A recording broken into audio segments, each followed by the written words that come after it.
Hi folks, Paul Schieble here at GrandWesternSteaks.com. Today we're going to be pan searing a Chairman's Reserve New York strip. It's a 14-ounce New York strip, center cut, beautiful Midwestern beef, premium choice product. We're going to serve a Gorgonzola butter on top of that. The Gorgonzola butter is very easy to make, and before we cook the strip, we're going to walk through the Gorgonzola butter process very quickly.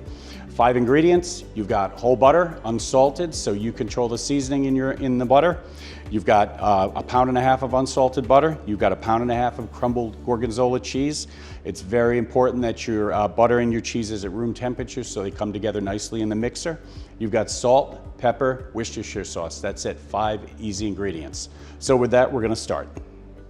Okay, so we've got our room temperature butter. We're gonna put in the mixer. Got 1.5 pounds of room temperature butter.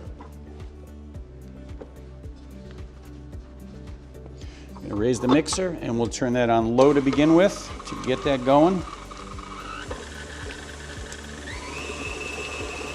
I'm gonna beat that for about a minute. Okay, looks good. Let's drop this. Let's get some of this cheese in here. We'll put about half in to begin with. Bring this back up. Just bring this down. We're gonna put the rest of the cheese in, but we're gonna scrape down the bowl real quick. There's the remainder of the cheese. Let's bring that up. About a teaspoon of Worcestershire.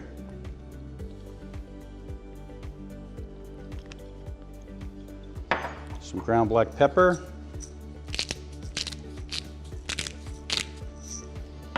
Some salt. If you remember prior to, I talked about adding salt to the unsalted butter. You also want to be careful that you're not adding too much salt because there is some salt in the Gorgonzola cheese. You want to be careful that you're not over salting it. Okay, so one thing that's very important while you're cooking is to always be tasting your food as you're going through the cooking process. I'm going to add just a touch more salt to this.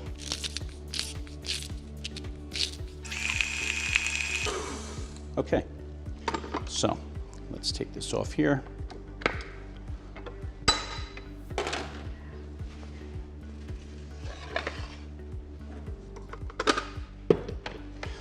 This is when we're going to hand mix it for a little bit just to make sure everything's fully incorporated.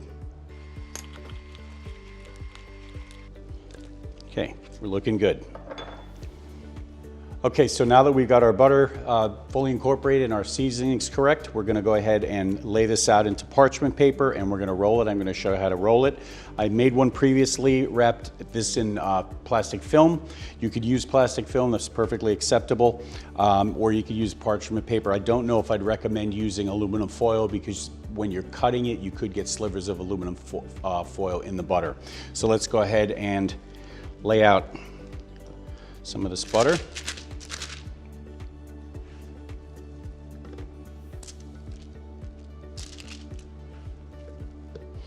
And with the 1.5 pounds of butter that I made, we're probably gonna come up with 2 tubes. So the way to get this nice and compacted is very simple. We're gonna roll it over.